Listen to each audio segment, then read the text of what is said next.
Okay, hello everybody. Welcome to the Course Creator Community Podcast. I am super excited because I've got a very special guest on the line this week, a fellow Australian like me. She doesn't live in Australia. She lives in Germany, across the other side of the world. So I think it's 7 a.m. for me. It's 9 p.m. over there for her, and this is about as close as we get, the only time that we're both awake. A little bit about this person. She helps dietitians to get their marketing under control. She helps them to launch and grow a successful virtual practice, and she helps them create profitable online courses. So without further ado, let me introduce the one and only Ms. Kaylee Muller. Katie, how are you? Well, thank you. Thanks for having me, Jono. No, thanks for coming on and staying up late. Did I get the pronunciation right on that surname? Yes, yeah. You could work on the German accent, but no, that's perfect. For another year, doing all right. Awesome. I'll just call you Katie for the rest of the podcast. Perfect. Yeah, that's fine. Katie, I like to start all these podcasts off with a quote or mantra that inspires you or fires you up. Have you got one for us? I do.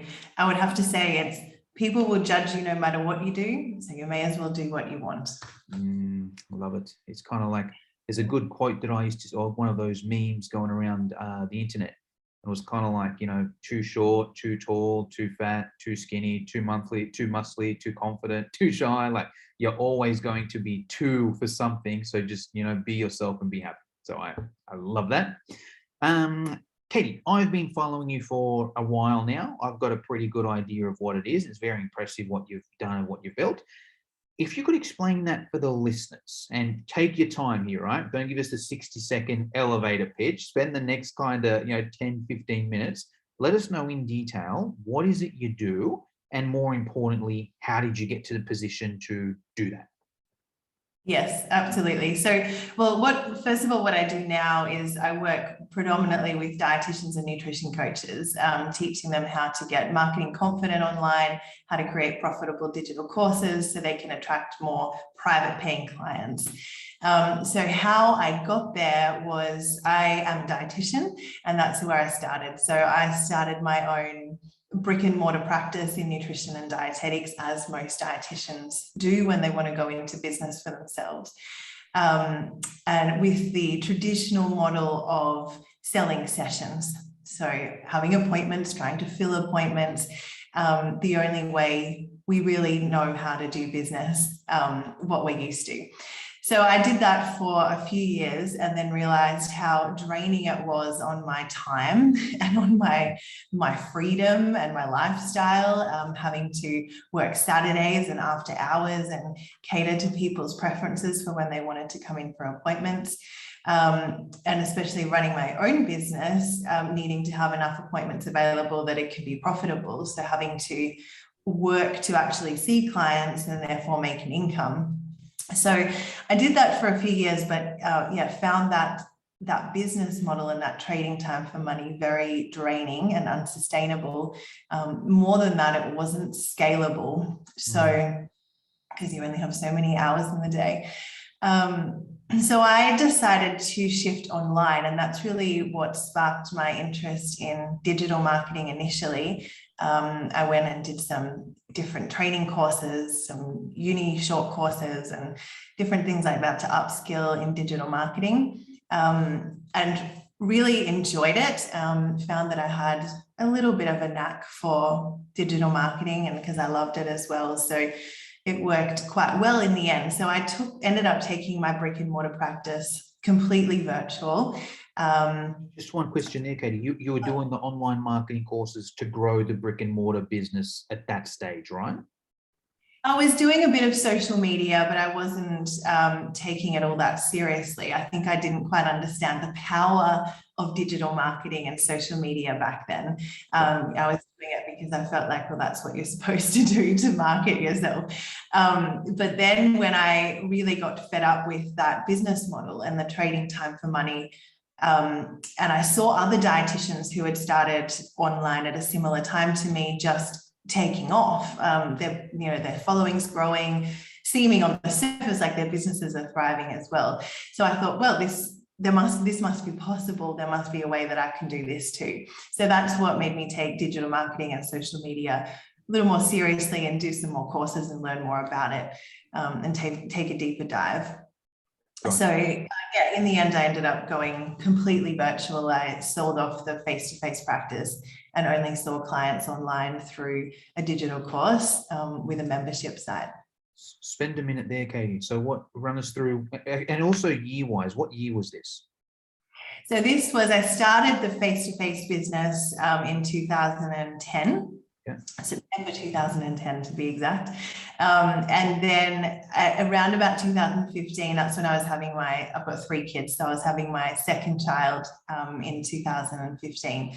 So that's when I really looked at, that's when the lifestyle became unsustainable. I thought, I don't want to be working Saturdays and late nights. My family's growing. I want to have flexibility and freedom, and not have to sacrifice income for that either. So from 2015 to 2018, that's really when I was all in on digital virtual practice as a dietitian, and then sold off that business as well in 2018. I think that's important to say. It's pre-COVID times, right? Because it's pretty easy now. You could be a nutritionist, instead of meeting face to face, let's just do Zoom. Pretty easy. But yours was before that.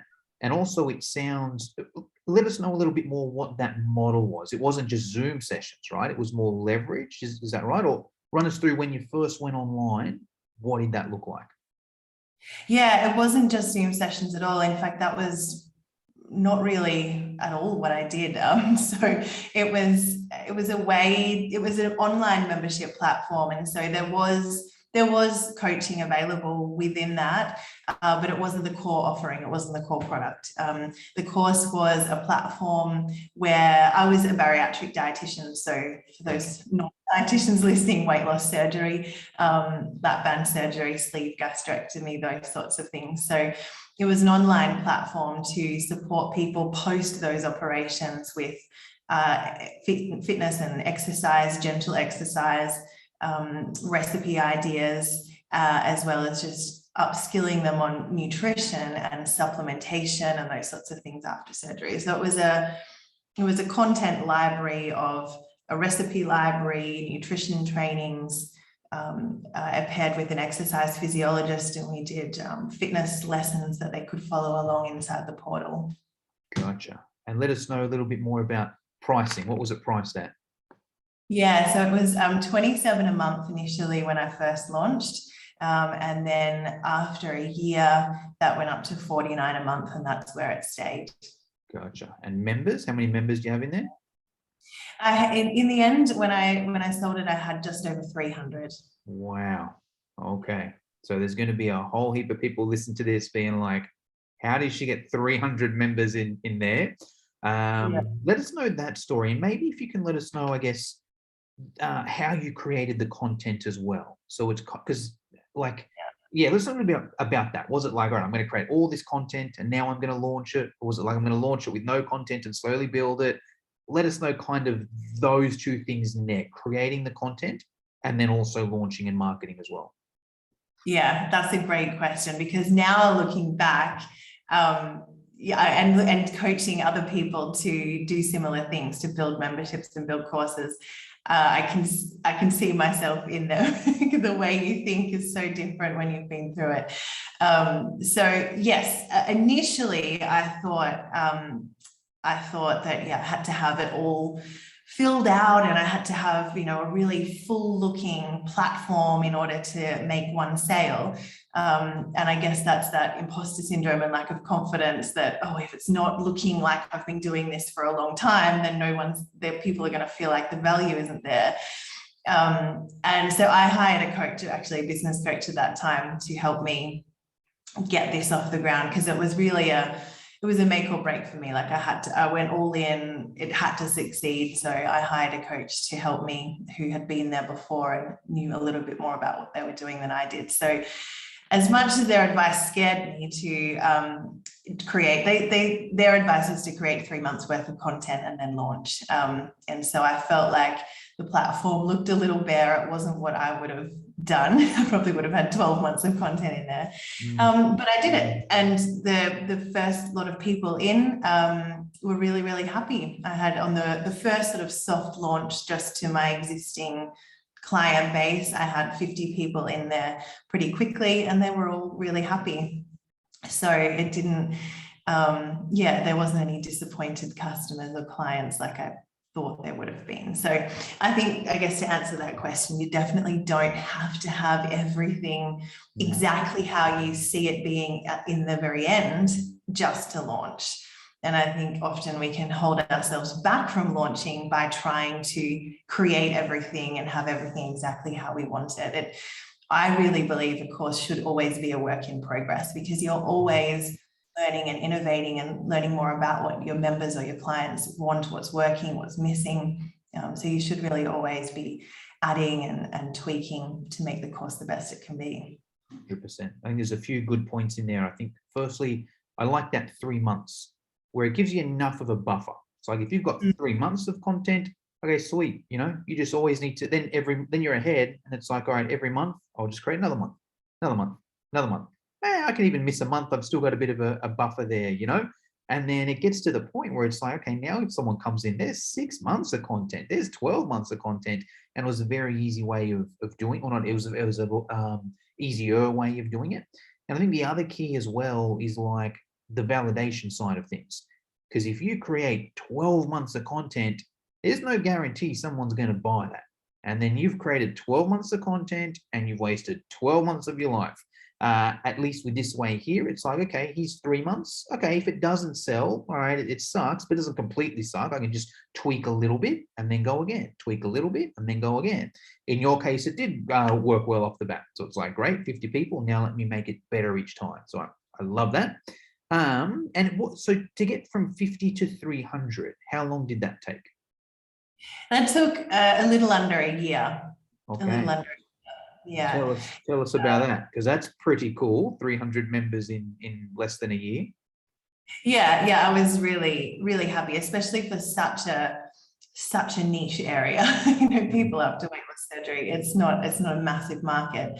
And I will just say on that before, this wasn't my first course. So I had made a lot of those mistakes before. I had spent the 6 months creating everything and then it didn't sell. And, you know, I'd been through all those hard lessons.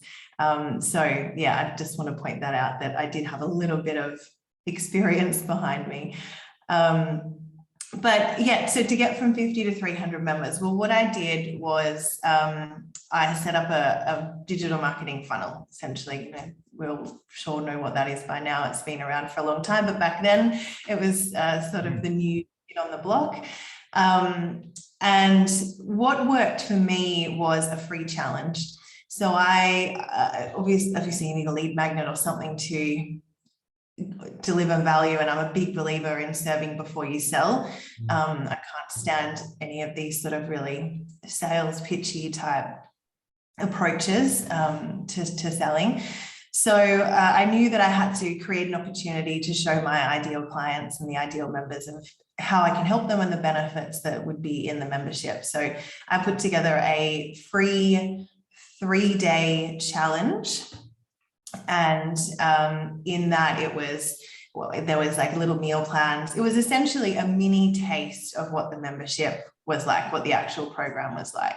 So it was a 3-day meal plan. There was a couple of short fitness lessons. And the other component of the membership was mindset. So I had a little mindset exercise for them to do each day as well. I had a Facebook community for the 3-day challenge. So it was a great place to, even people who didn't go on to purchase the program, it was a great place to create community and generate leads into. And that's essentially what I did. So that worked. So I just kept repeating that. So every 3 months I would have a launch. I would promote the free challenge. I did do paid advertising. I really love paid ads on social media. I love Google ads. I love Facebook ads. I think they're super powerful. So I did do paid advertising on social to build the numbers of people taking up the challenge, to help grow the email list, get people into the challenge, and then at the end of the challenge would pitch the membership and recruit them that way. I did also offer a $1 free trial. Not free, $1 trial. My $1 free. $1 2-week trial to add a little extra incentive to really lower the risk. And I found that to work really well. And not everyone, but most people stayed on after that. So I did find it a successful way to build fairly quickly. Yes, I like the $1 option, especially back then, but even now as well. Because kind of like free, just it doesn't work, you know. It's like they'll go in there and then like, you know, you don't have the credit card details, they'll forget about it. And I almost found as well, because I've got a membership as well, I've got a few different memberships. And I found there's like between $1 and free, it's worlds apart. Like if you can get someone to pay $1, it's worlds apart from free. Just the fact that it's some money, they've got to enter their details in there. It might sound $1 free, what's the difference? But it's huge in my opinion there. So question with that, Katie, most of you obviously did your soft launch with your current clients and your ex-clients, that sort of thing. And then it was mainly paid ads that allowed you to grow your list, right? Absolutely. Yeah.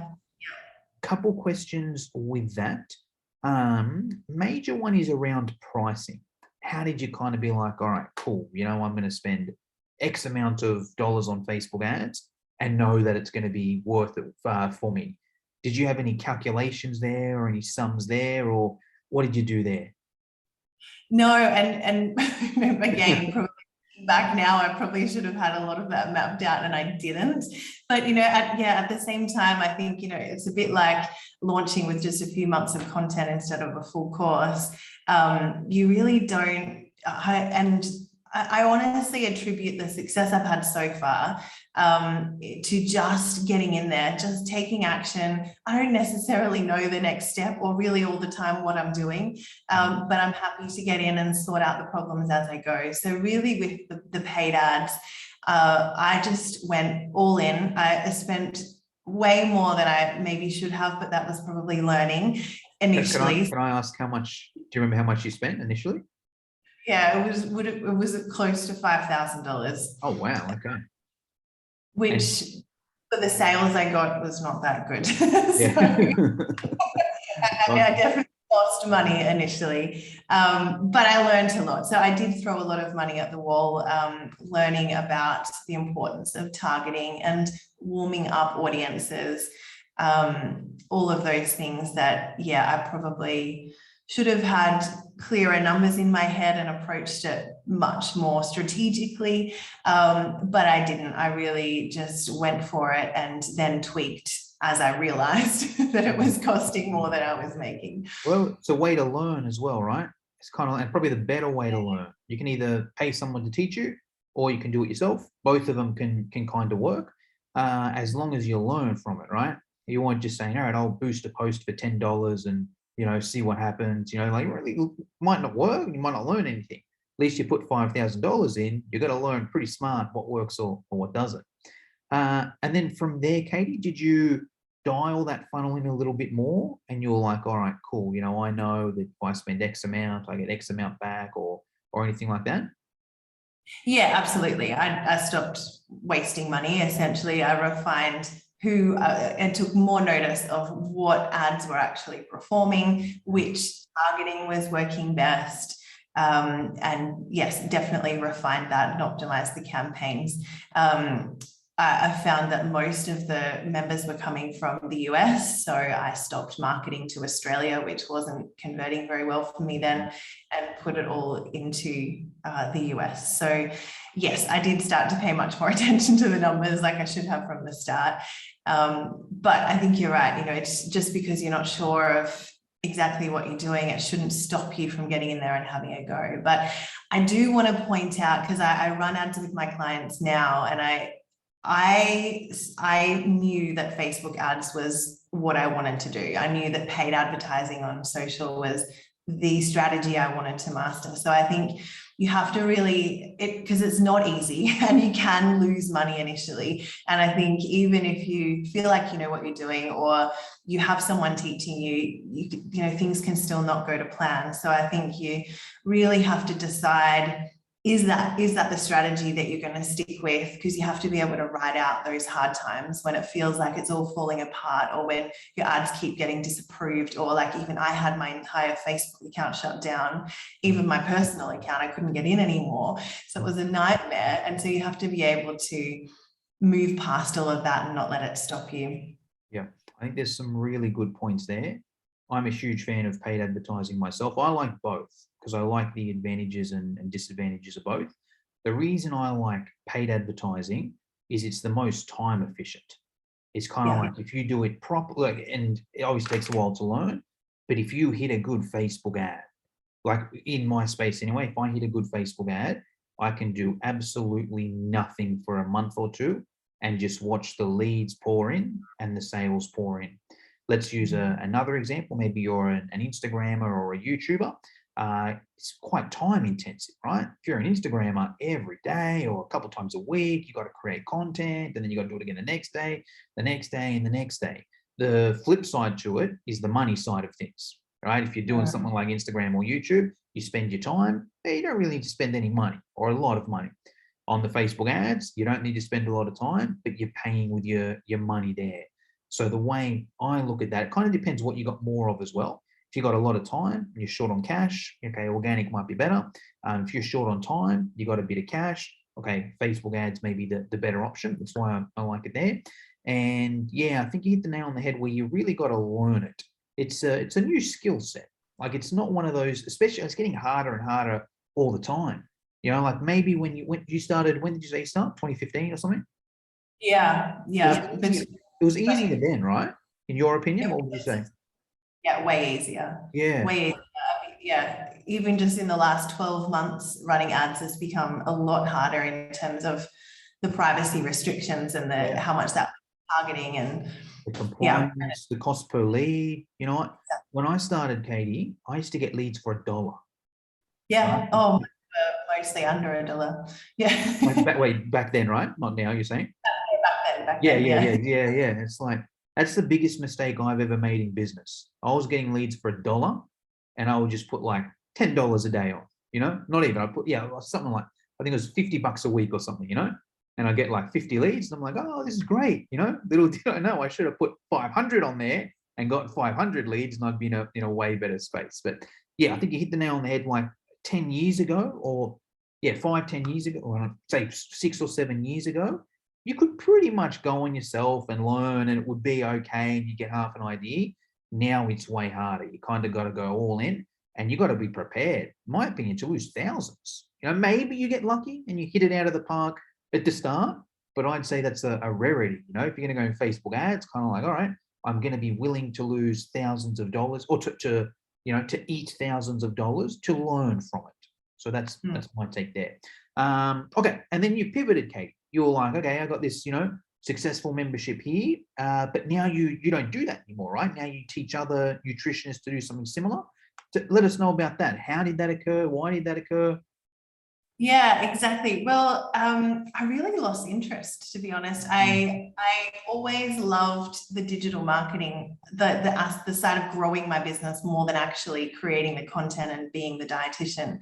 And so I really had just gotten bored of doing the content creation for the membership, and I was losing interest. So the innovation wasn't there, the passion wasn't there, and I knew that it was time to move on. And I loved the marketing side and knew that that was ideally where I wanted to go. And through the process of building that membership, I organically attracted dietitians, because I was fairly involved with Dietitians Australia. I was mentoring young dietitians for their accreditation program. I was, doing different things there. So I naturally was attracting questions on, how do you do this? How do you do a website? How do you market on social media? How do you build an online, like a nutrition practice online? So I was organically sort of giving out advice and helping other dietitians anyway. I just wasn't charging for it then. So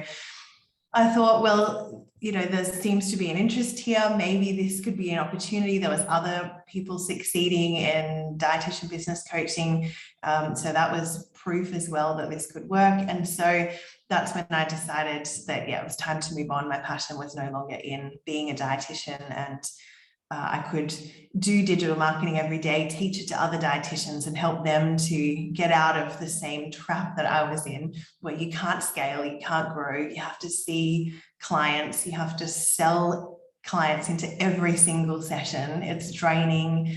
There's not a lot of flexibility and freedom in that business model. So now I'm just fortunate to be able to work with dietitians who can get out of that time for money bit and start attracting private paying clients online, not having to deal with insurances and things like that. So it's I love your story, because it's pretty much the exact same as mine. I did literally the exact same thing, but in the personal training space. Was a personal trainer, and then I was trading money for time. I went down the boot camp pathway. So I was like, hold on, if I can create a boot camp, I just need to run one session a day, and I can make more money than I did if I was, seeing one-on-one clients all day. And then from there, I was like, you know what? Let me teach other trainers how to do this. And then it got to a point, and it was like, you know what?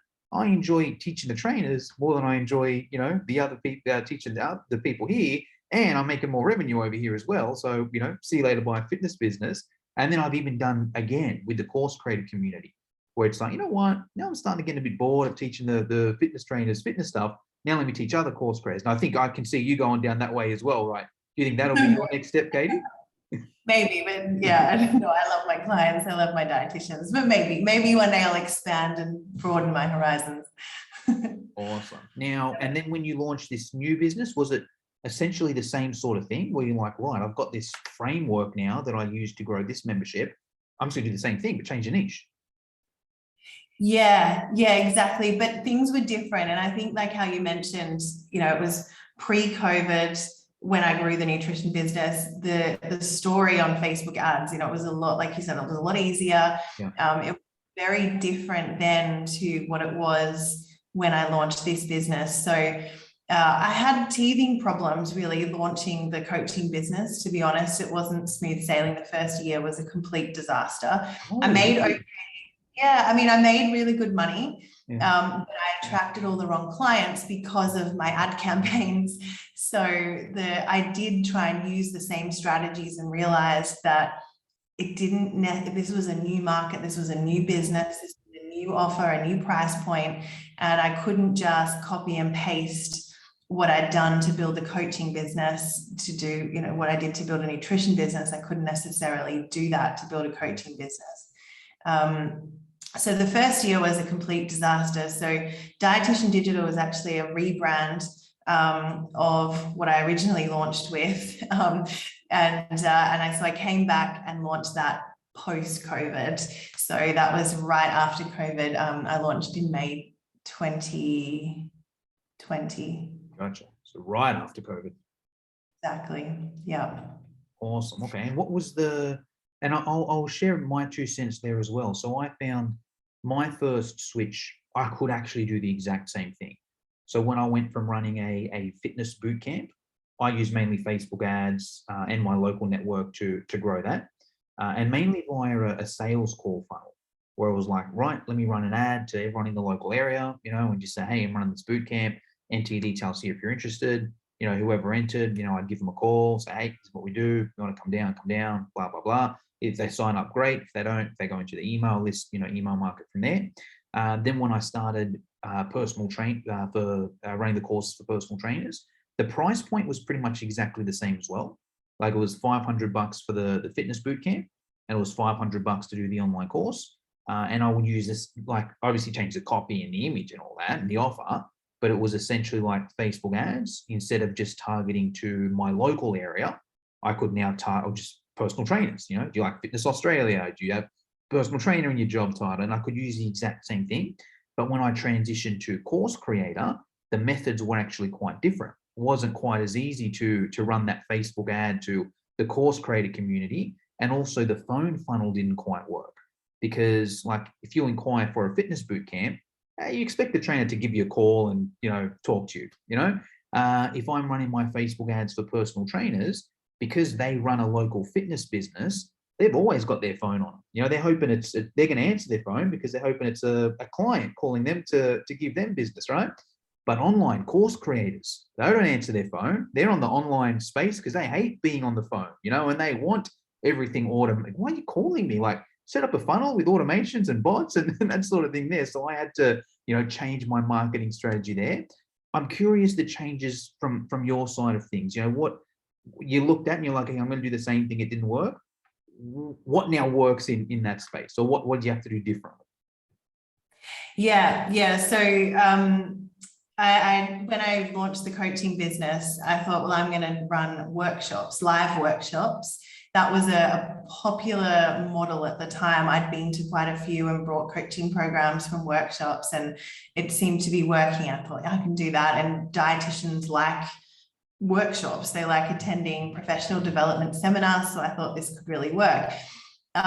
So I did that, but then the ads, I attracted a lot of, not specifically dietitians, they were more like product-based nutrition businesses. And so I really learned, you know, they brought my program and I worked with them and I coached them, but it was just such a misfit because I really realized that I'm really here to help service-based businesses, and how much of a difference that was in terms of my experience and where I can really help didn't really translate to product-based businesses, but I didn't know that until I started working with them. So hence why that first year was a bit of a disaster, not sales-wise, but just not finding the right people to work with. Sorry, you asked the question about making the transition into what did work. Yes. So now what did work when you're targeting nutritionists now? Yeah, so I realized I'd always shied away from Instagram as a social media platform because I just always felt like, you know, I'm not a model. I can't take beautiful, perfect photos, and I'm not a stylist and photographer, and it was just always very intimidating for me. Nor could I really design beautiful graphics and infographics and quote posts and things like that. So I always shied away from Instagram, but I realized that's where all the dietitians are. So I thought, my ideal clients are there. I have to get myself onto Instagram. And so that's what I did. So I took more notice of where they were instead of just what everyone else was doing and what was sort of trending at the time, and thinking, oh, I'll just do that. I stopped and I really looked at who am I actually trying to target and where are they? Realized they're all on Instagram, and I put myself there. And so I'm still not really on any other social platforms. My whole business so far, and even with paid ads in this particular business since launching Dietitian Digital, I'm really only just getting into paid ads now because I'm in a position where I feel ready to scale. But up until then, all 100% of my business had come from organically from Instagram, just from being in the right place where my target clients are. So I took more notice of who I was actually trying to attract, rather than just following what I thought would work or what everyone else is doing or the trends. Love that. I like it because now you've got both games as well, right? It's like, all right, cool. I know where ads can work. You know, I've done on that business there. I know where organic can work. I know this here, and I'll look at the business and see which one works best, and I'll go there. So love that. Katie, any tips? So you work mainly with nutritionists now, but I'm sure some of the tips can work for other people as well. What can you tell us there? Maybe like the top 2 or 3 tips if someone's looking to get an online course together and market it. What are your top kind of 2 or 3 tips there? Yeah, well, I think the first one stems off of what we just said. And because I really found that the paid ads were a lot harder to just try and attract cold leads, you know, to just throw ads out there and try and find dietitians like a needle in a haystack. So I really realized how ineffective that was with the first launch, and went to Instagram where I knew they were. So I think if your niche or the group of people you're really trying to target is very specific, because Facebook ads, I believe now, are a lot harder to target specific groups of people. then you probably will be better off doing more the approach I've done this time around, finding what social platform they're on, building organically as best you can on that platform, and then using that traction to do more targeted paid advertising with things like custom audiences. So that's why now, after just over a year, nearly a year, in Dietitian Digital, there's sort of enough traction now with engagement on the content. I've only got 1,500 followers. So I think that's the other thing. You don't need tens of thousands of followers. But there's enough interaction there that you can start doing more targeted paid advertising and have more success with where ads are at right now. So that would be my first one. Let's spend a minute there. We'll just simplify that for some of the listeners and make sure I understand as well. What you're essentially saying there, Katie, is you'll use Instagram to build a following organically, and then you'll go on Facebook and you'll retarget essentially the people that have followed your Instagram or interacted on your Instagram or even entered their email in your opt-in. You'll set up an ad that's essentially just targeting those people there. Is that what you're saying?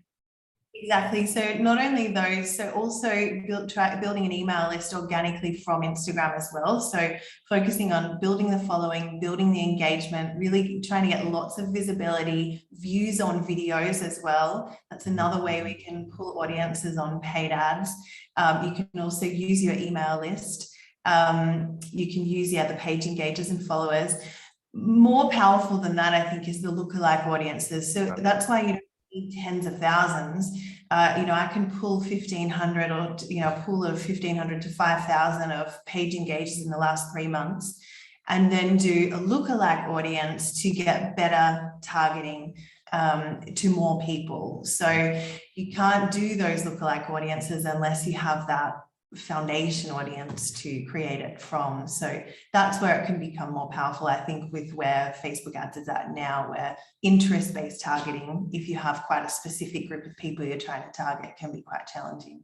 Gotcha. Let's spend a minute there for the listeners. So if you haven't done Facebook ads before, you may not be aware of what Katie's saying is a lookalike list, where so she's building her following organically on Instagram.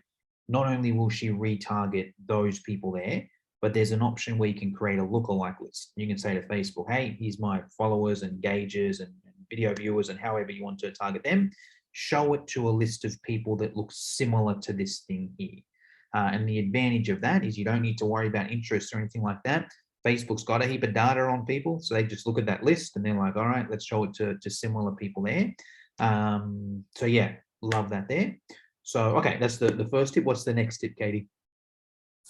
Next tip would be, in terms of creating a course, it really has to be a solution for who you're trying to sell it to. So I think a lot of the time and I'm so guilty of this myself, so it's not a bad thing. It's just, I think, as business owners, and we get so excited about our own ideas, that we can think, oh, I want to create a course on XYZ topic. And I want it to be 6 months long, and I want it to have this many sessions, and I want it to cost this much money, when really that's the complete backwards way to go about what I believe is the right way to build a course. So there's no right or wrong, but I think it really has to be that. No, let's be honest, there is a wrong. The way you were saying before was I'm sure there's more ways than the way I that it has to be the solution first, and it has to be the people that you're wanting to buy it at the end. It has to come from a known need of theirs as well. I find, a lot of the time with my clients, and they get a bit confused that it's a need that they know the clients want, or the target audience want. The target audience don't know that they want that. So that can be a challenge as well. You have to sort of meet them halfway sometimes as to what do they know, that what are they actually looking for help with, what are they willing to pay for help with, and create a course around that solution. Such a good tip. I think that's the best tip we could give any course, or you could give any course creator, for a few different things, right? When I speak to course creators now, this is how I can tell if they're going to be immediately successful or if they need to do a lot of work. is essentially how they answer that question there. If I'm like, right, you know, what's your course about? Tell me what's it for, who does it help, yada, yada, yada. If they answer straight about the student, I know they're going to be good. It's going to be a win. They're like, hey, you know, I've been working with dietitians for years. I found that dietitians struggle with this, this, this. They need help with this, this, this. They want this, this, and this. So I've put together this course for bang, bang, bang, bang. I'm like, this person's going to be successful. You know, I just need to show them a few tools here and there. On the flip side, if they go about their course, well, look, I've put this course together. It's a beautiful course. It's 12 modules long. I use Kajabi. The video editing is really nice, you know, and this is what I know that, you know, nutritionists need to do. And I think nutritionists should. I'm like, okay, I'm not saying it's not going to work, but it's a completely different way around it. So I think for everyone listening, start with that. And actually, I'll go deeper as well. So now in one of my business, I've also got a software. Right. And it's like an awesome software, right? It's kind of like ClickFunnels, ActiveCampaign, Kajabi, all in one, right? Really, really good software. But I'm struggling to sell it to my audience because I'm like, well, it's a great software, but my audience doesn't really have a need for that software there. This is the personal trainer side of things, you know? They're just kind of like, hey, what can I post on Facebook to get a few clients today? You know, they don't worry about ClickFunnels and funnels and all that. And that's a prime example. This software is awesome. You know, $97 a month, and it's like ClickFunnels, Kajabi, ActiveCampaign all in one. But, you know, there's no real need for it on the client side of things. And I'll find it. I'm sure I'll find a way. But, you know, it doesn't really matter how good that side of things is if the market doesn't want it. So I think that's an awesome point. Katie, I want to be respectful of your time. There's just a couple of questions I always like to finish up with. Now, this is the Course Creator Community Platform. So I ask all the guests on there who they host their courses with or what their favorite course platform is. What can you tell us there? What do you use, or do you have something you recommend your students use? Yeah, so what I use is Kajabi. I have a couple of clients who use that, but for a lot of my clients, I find it's a bit too pricey for them because this is often their first course. And I completely agree with that. You don't need to go and invest in, you know, $200 a month or whatever it is for a course that you haven't even sold yet. So I use Kajabi, and if you have the budget, yeah, I think it's great. Or maybe your software is better, Jono. Mine's not for course creators yet, though. So yeah, okay. So for a lower priced similar platform to Kajabi, I like Podia. It's like the baby brother of Kajabi. It's a lot cheaper, a lot more affordable, with similar functionality, that similar all-in-one sort of platform where you can host your course, email list, etc., build your landing pages. The other one that I have a lot of clients using, because it's essentially free until you make a sale, is Teachable. A lot of my dietitian clients have programs on there, and that works okay. I mean, my advice would be to have somewhere where you can do a proper sales page. That's what I don't like about Teachable, but just from a course hosting perspective, it does the job. Yeah, my 2 cents on that. So I think Kajabi is the best. Hands down, it's the best. There's no question, right? But it's also the priciest, right? And even at that 200 point, I think there's some limitations. You know, I know with the amount of courses I got, I'd need the 400 a month one, you know, $400 US a month. And I'm like, oh, okay, it's getting up there, you know. Another good budget one I like is New Zenler. Have you used New Zenler before? No, I haven't. It's heard about that. Very similar to a Podia, similar to Kajabi, just not quite as good. You know, some things don't work as smoothly, but it's like $70 a month or something like that. You know, so a fraction of the price. And like there's 2 options. They do have a free version. On the free version, they'll take a cut of the sale. So I think if you're on the free version, they take 10% or whatever, or the paid version is $70 a month. So I think that's a good one for starting off, and 100% agree with Teachable. I use that with another one of my businesses, with the fitness education online business. Great for hosting the course and good enough. You know, you can, you know, do okay with it, but the sales side is just so hard, you know, and with that business, I also need ClickFunnels for the sales pages and ActiveCampaign for the emails. So it's kind of like I'm paying $1,000 or something, you know, just with that. I would, if I could start again, I would have gone Kajabi and just spent the $400. So I think they're good points. Final question, Katie, is around mentors. So you mentioned a couple, you're a mentor for plenty of nutritionists out there, plenty of marketers out there. I'm curious to hear who your biggest mentors have been. If you could answer this in a few different ways, someone that you've paid money to, you know, a business coach, a course you've done, something like that. Someone that you haven't paid money to, but you follow them on social, you listen to their podcasts, whatever it may be, and a book that you recommend every either course creator should read or anyone that wants to get better at online marketing should read. So mentors, paid, unpaid, and book. Yeah, so mentors, I've had a few different paid coaches. I've had a couple specifically growing my nutrition business who were in the nutrition space. But in terms of since then, paid mentors, Grace Lever from Australia. I've done a couple of her courses, particularly on course creation actually, and funnel building. She's got some amazing content on those topics. Frank Kern. I've done paid courses with him. I learned a lot about digital marketing, sales funnels, how to just be an authentic seller online, how to serve before I sell, those sorts of key lessons. I learned a lot of that from Frank Kern. Also, you know, from just a success mindset point of view, Tony Robbins, for sure.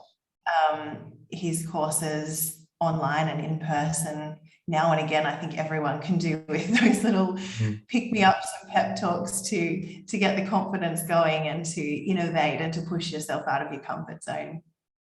Awesome. Okay. Book? In terms of a book, are you a reader? You're not a reader, that's okay. No, I am, and I'm more struggling to pick one, but I would have to say the one that's probably stood out the most for me and made that I still often think back to would be Purple Cow by Seth Godin. Always thinking of how to be the purple cow in your niche, how you can stand out, how you can differentiate. So I think that's a great one from a marketing perspective. Yes, love that book too. Okay, cool. There's going to be a whole heap of people, I'm sure, Katie, listening to this, watching this, being like, okay, this woman is awesome. She's inspiring. She knows a thing or two. You know, I want to follow her. What's the best place? Is it your Instagram? Yes, come on over to Instagram, Dietitian Digital, dietitian with a T, not a C. And yeah, follow along on Instagram. My DMs are always open. So if you have any questions, of course, even if it's not nutrition related, marketing related, course related, more than happy to answer. Awesome. And I'll put those links in the show notes. That's pretty much all I wanted to cover today, Katie. Was there anything I should have asked you but forgot to? Or anything you want to finish us off with? No, not at all. I think you definitely asked everything that I was expecting, so I don't think we missed anything. I think we covered some good points. Awesome. Well, I know it's late over there in Germany, so I'll let you get some sleep. Thank you for your time. Thanks, Jono.